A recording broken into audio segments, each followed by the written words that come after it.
রাসূলুল্লাহ সাল্লাল্লাহু আলাইহি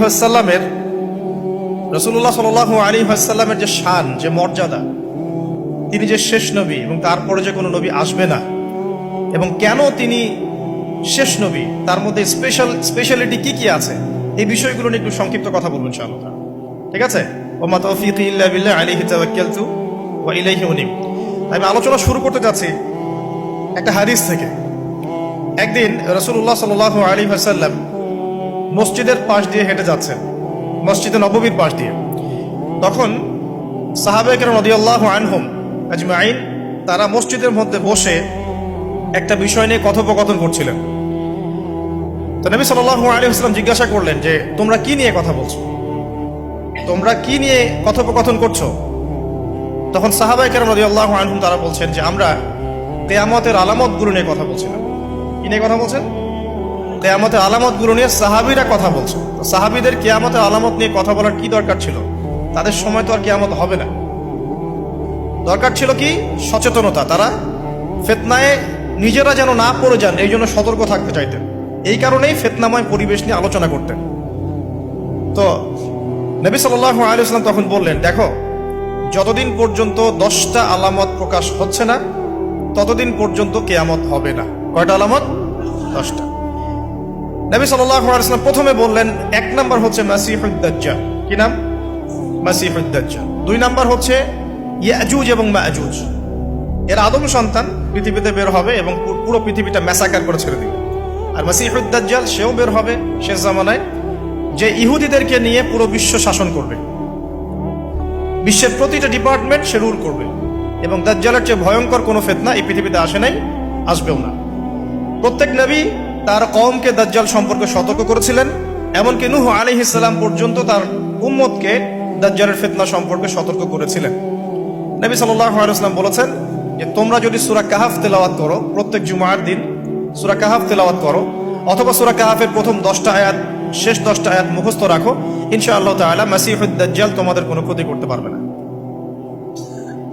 1 মাসিহুদ দাজ্জাল, 2 ইয়াজুজ আর মাজুজ, 3 হচ্ছে ঈসা ইবনে মারইয়াম। ঈসা ইবনে মারইয়াম যতক্ষণ পর্যন্ত না আসছেন, পৃথিবীতে আবার ইউটার্ন না করছেন এবং তার হাতে মাসিহুদ দাজ্জাল নিহত না হচ্ছে, কিয়ামত হবে না। 4 দাব্বাতুল আরদ, অর্থাৎ পৃথিবীর ভিতরে একটা প্রাণী আছে, মাটি ফেরে এই প্রাণীটা বের হবে কিয়ামতের আগে আগে, এবং এই প্রাণীটা মানুষের সাথে কথাবার্তা বলবে, কথা বলতে পারা প্রাণী। এই যতক্ষণ বের হচ্ছে না, কিয়ামত হবে না ইনশাআল্লাহ তাআলা। কটা বললাম? 4টা। 5 হচ্ছে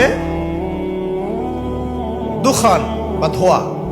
এই পুরো পৃথিবীর আকাশটা একটা নির্দিষ্ট সময় পর্যন্ত ধোঁয়ায় ছেয়ে যাবে, এবং হতে পারে, আল্লাহু আলাম, হতে পারে যে সূর্যের আলো পৃথিবীতে পৌঁছাবে না, এমন ধোঁয়া হতে পারে। পুরো পৃথিবীটা ধোঁয়ায় ছেয়ে যাবে, এটা সূরা দুখানের মধ্যে বলা আছে।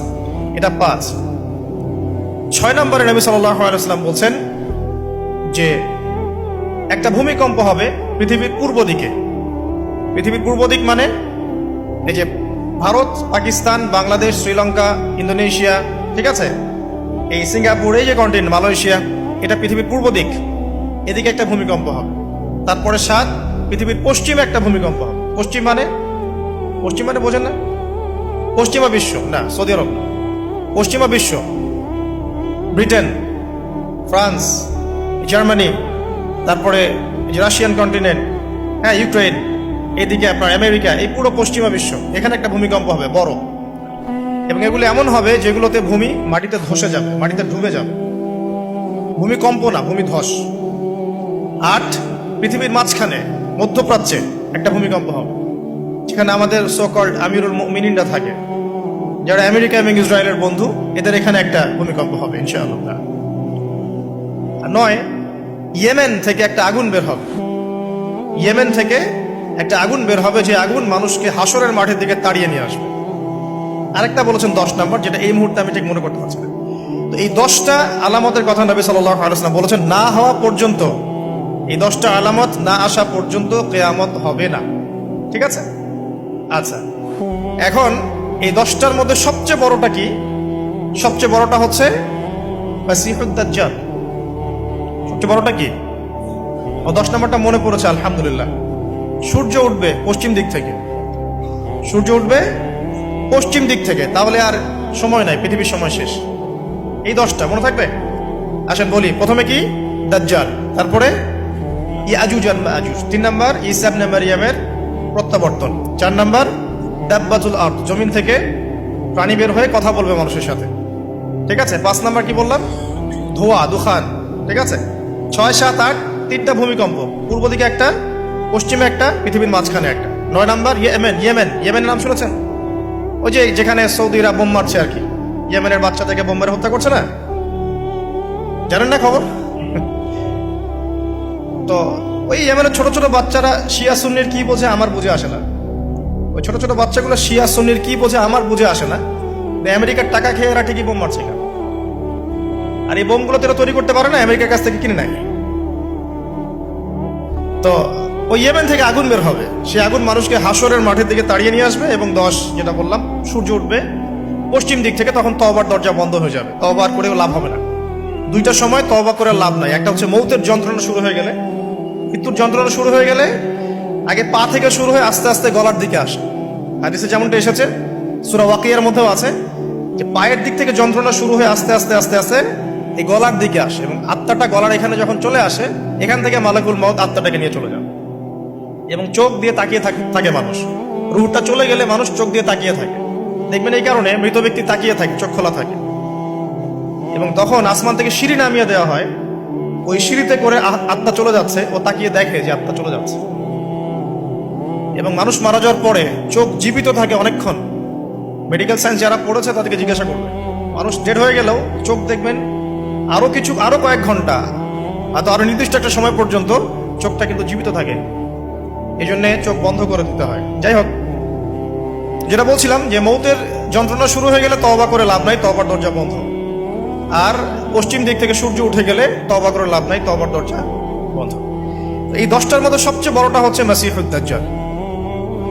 কেন বড়? কারণ নবী সাল্লাল্লাহু আলাইহি ওয়াসাল্লাম নিজে বলেছেন, পৃথিবীর ইতিহাসে আদম আলাইহিস সালাম থেকে শুরু করে মুহাম্মদ সাল্লাল্লাহু আলাইহি ওয়াসাল্লাম পর্যন্ত এই যে লক্ষ লক্ষ নবী রাসূল এসেছেন, পৃথিবীর এই যে শত লক্ষ বছরের হিস্ট্রি, এর মধ্যে দাজ্জালের চেয়ে ভয়ঙ্কর কোনো ফিতনা আসে নাই। নবী সাল্লাল্লাহু আলাইহি ওয়াসাল্লাম বলছেন, একজন মুমিন ব্যক্তি যদি দাজ্জালকে পেয়ে যায়, সে যেন তার সাথে সাক্ষাতের আকাঙ্ক্ষা না করে, কারণ সে তার সাথে সাক্ষাৎ করলে ঈমান হারা হয়ে যেতে পারে। সে এত বড় ফিতনা হবে, এত বিশাল ফিতনা হবে। এই যে ছোট্ট একটা ফিতনা সুদ থেকে কি আমরা মুক্ত থাকতে পারছি? সবাই সুদের মধ্যে পড়ে যায় নাই? এই যে মেয়েদের ফিতনা, মেয়েদের যে ফিতনা, বেহায়াপনা, এখান থেকে কি আলেম জালেম কেউ বাকি আছে? সবাই ফিতনায় পড়ে যাচ্ছে আমরা। ফেসবুকে ঢুকবেন, আপনি না চাইলেও আপনাকে দেখা যাবে নগ্ন ছবি দেখতে আপনি বাধ্য হচ্ছেন। টিভি দেখতে বসবেন, আপনি না চাইলেও নগ্ন ছবি দেখতে আপনি বাধ্য হবেন। এই যে ফিতনা, বাঁচতে পারছি না, সুদ থেকে বাঁচতে পারছি না, বেহায়াপনা থেকে বাঁচতে পারছি না। পর্নোগ্রাফি থেকে কেউ বাঁচতে পারে? যে কেউ ফোন চালায় দেখবেন পর্নোগ্রাফির ছবি চলেই আসবে, নগ্ন ছবি চলেই আসবে। আলেম জালেম এভরিবডি আসবেই।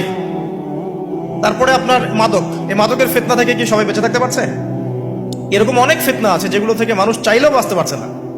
আমরা হয়তো বাইরে দাড়ি টুপি পাগড়ি জুব্বা লাগিয়ে ঘুরছি ঠিকই, কিন্তু আমরা এরকম সামাজিক ফিতনাগুলো থেকে কেউই সেফ না। এই যে আপনাদের এলাকায় যে ফিতনাগুলো ছড়িয়ে পড়েছে, আস্তে আস্তে বাড়ছে না? এমন ফিতনা বেড়ে যাচ্ছে। তো এগুলো যদি আমাদেরকে গ্রাস করে ফেলতে পারে, তাহলে এই পৃথিবীর সমস্ত ফিতনা একসাথে করলেও দাজ্জালের ফিতনার সমান হবে না। আমি কি বোঝাতে পারছি? পৃথিবীতে চলমান যত ফিতনা আছে, ব্যক্তিগত ফিতনা, পারিবারিক ফিতনা, সামাজিক, অর্থনৈতিক, পলিটিক্যাল, সব ফিতনাগুলো এক জায়গায় করলেও মাসিহুদ দাজ্জালের মতো ভয়ঙ্কর হবে না। এই জন্য নবী সাল্লাল্লাহু আলাইহি ওয়াসাল্লাম বলছেন, দাজ্জালের চেয়ে ভয়ঙ্কর কোনো ফিতনা আসেও নাই, আসবেও না। প্রত্যেক নবী আলাইহিস সালাম তার কওমকে এই ফিতনা সম্পর্কে সতর্ক করতেন। এমনকি এক্সাম্পল দিতে গিয়ে নবী সাল্লাল্লাহু আলাইহি ওয়াসাল্লাম বলছেন, নূহ আলাইহিস সালাম, ওই কত বছর আগের নবী, তিনি পর্যন্ত তার কওমকে দাজ্জাল সম্পর্কে সতর্ক করেছেন। সে কোথায় আছে? সে পৃথিবীতেই আছে। তার কি জন্ম হয়েছে? উত্তর হ্যাঁ, তার জন্ম হয়েছে। সে কি এখন আত্মপ্রকাশ করেছে? উত্তর না, সে এখনো মানুষের রূপে আত্মপ্রকাশ করে নাই। সে কাদেরকে নিয়ে বিশ্ব শাসন করবে? উত্তর, জিউসদেরকে নিয়ে, ইহুদিদেরকে নিয়ে। দাজ্জাল কাদেরকে নিয়ে বিশ্ব শাসন করবে? ইহুদিদেরকে নিয়ে। আমার কথা কি বোঝা যায়? নবী সাল্লাল্লাহু আলাইহি ওয়াসাল্লাম বলেন, সে এত বড় ফিতনা, সে 40 দিন পৃথিবীতে বিচরণ করবে। কয়দিন? 40 দিন। যার প্রথম দিনটা হবে 1 বছরের সমান, দ্বিতীয় দিনটা হবে 1 মাসের সমান, তৃতীয় দিনটা হবে 1 সপ্তাহের সমান। এবং বাকি দিনগুলো হবে আমাদের দিনের মতোই।